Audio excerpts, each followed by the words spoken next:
Hi, my name is Dr. Peggy Parker. I'm a biological medicine doc and a naturopath. And a few years ago, I made a discovery that promises to be a medical game changer. I discovered that ionized water has some unique antioxidant properties that are absolutely foundational for regaining or maintaining health. And in order to prove that theory into scientific certainty, I need to do a clinical trial study. And doing this study has been an absolutely overwhelming passion of mine for the last few years. And now all the pieces are in play, and it's time for me to begin. The first time I heard about ionized water was actually during my biological medicine training. And I tried this water ionizer that was recommended, and I didn't really like it. Then I got really sick. Actually, my gallbladder became gangrenous before doctors figured out what was wrong with me. And so when they tried to remove it, they left a lot of gangrene in my body, and so I was really literally rotting from the inside out. I was really sick, couldn't seem to get much better. I tried everything that my naturopathic and biological medicine taught me that had worked to help my patients, but it wasn't really doing much for me. And a friend of mine told me about ionized water, and because I had a negative experience with it in the past, I just ignored her. And she kept talking to me about it, and I kept being sick. So one day I found out that there was a man coming from Japan to do a lecture. So I decided to go to the lecture, and during this 3-hour lecture, it took a long time because we had to do translation. During the 3-hour lecture, I drank 4 16-ounce glasses of this ionized water, and every symptom that I had disappeared, and it stayed gone for 2 full days. So I knew there was something important. I just couldn't figure out what it was. So I went home and I started thinking about it, and then I was like, oh, I think I might understand what's happening. So I went and bought an ionizer, arranged for 10 of my patients or friends who are all 60 years old or more to be part of an informal study. And they agreed to drink a certain amount of water every day and come back in after 1 week and 2 weeks and after a month to be tested.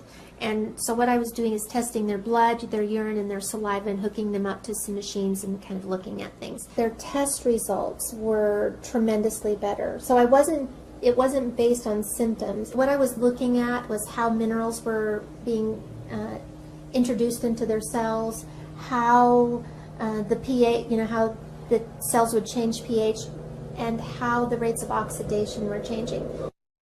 And oxidation happens when free radicals bombard your cells. And you have about 100 trillion cells in your body, and every day each one of those cells are assaulted with 10,000 by 10,000 free radicals. That damage is called oxidation. Free radicals are really just atoms or molecules that have lost an electron.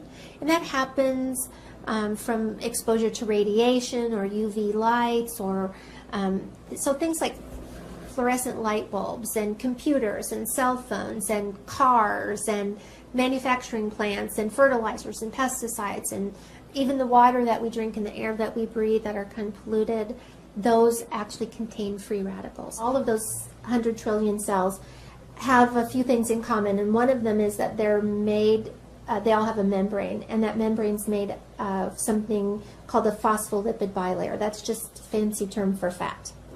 And fat is one of the things that's the most easily oxidized substances in your body. And we can see examples of that in your own kitchen. If you've ever fried anything and then later you try to clean that vent fan in your kitchen and that fat is thick and sticky, that's oxidized fat. Because our cell membranes are made primarily out of fat, as these free radicals enter our bodies, they start stealing electrons from the fat, causing a huge problem. That fat then changes its character. Instead of being a semi-permeable membrane that allows oxygen and water to flow freely in and lets carbon dioxide and a few other waste products out, instead of doing that, it starts to repel water, so the cell becomes dehydrated. It starts to repel oxygen, so now the cell doesn't have enough oxygen to produce energy. And inside the cell, carbon dioxide is trapped and other waste products are trapped, so it effectively makes a very unhealthy cell. Well, those unhealthy cells will divide and multiply in your body just like all cells will. So healthy cells, unhealthy cells, they all do the same thing. They divide and make two new daughter cells that are identical to the parent cell. When that happens, we start to see tissues change. We start to see organs change. We start to see glandular systems change. And so wherever your genetic weakness is in your body, whether it's your eyes or your heart or your blood vessels or your skin or your pancreas, wherever the weak link is, that's where we're going to see a disease process or an illness begin to form. And unless you've been living under a rock for the last few years, then you know about antioxidants. You know that vitamins A, C, and E are antioxidants, and you know that all the brightly colored fruits and vegetables, even chocolate and coffee, contain antioxidants. In theory, the more antioxidants you consume, the more reversal of oxidation in your body, or the more it will stop that free radical damage. But there's a little known fact about these antioxidants that we take in supplement form or in our foods, and that is that as they do the very thing they're designed to do, which is quench a free radical, it becomes a free radical itself. So it donated an electron to a really bad free radical, and in turn it becomes a weak free radical. So you can see that it could slow down this process of aging and disease and death, but it could never really make a big enough impact to stop it. There's an interesting thing about ionized water. As I tested all of my patients, I began to see dramatic changes in the rates of oxidation on their cells.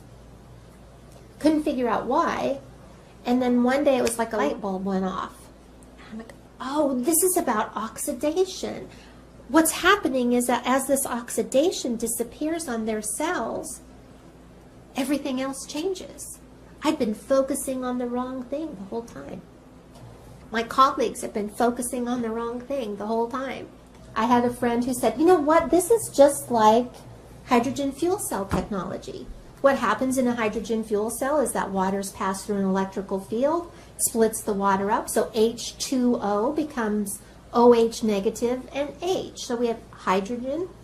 And in the presence of platinum, which exists in all hydrogen fuel cells, those hydrogen easily, freely give up their electrons. So now what do we have? We have a bunch of free electrons. In hydrogen fuel cell technology, those free electrons are put down a little wire and we get electricity.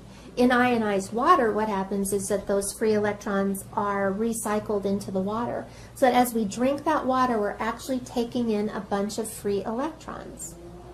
Now those free electrons will go and mitigate or quench those free radicals, and they don't leave anything in their wake. There's no weak free radical left over. This can actually stop the cycle of oxidation. Now, in the whole scheme of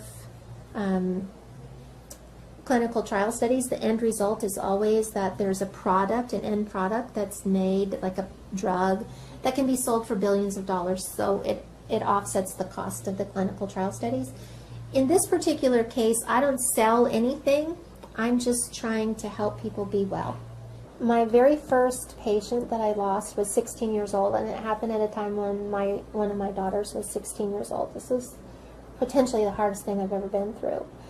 And all I could think of was what could I have done differently? How could I have helped her? And then a few years later, I found this technology, and I realized that it was the answer to that question of what could I have done differently and how could I have helped her more. It's my passion to save the world one glass of water at a time. I know it sounds like a lofty goal, but I want to end as much disease and suffering in the world as I can, as fast as I can. I really believe this clinical trial study can be a medical game changer, but these things never happen as a result of just one person's effort. It takes so many people to accomplish a project like this. And with your support, I believe that we can move forward. I need you to help me spread the word. You can do it by emailing this video to everyone you know. Put it on your Facebook page. Pin it to your Pinterest board. Tweet about it and ask all of your friends to do the same. because I believe that together we can pioneer a change in the health of people all around the world, one glass of water at a time. Thanks so much.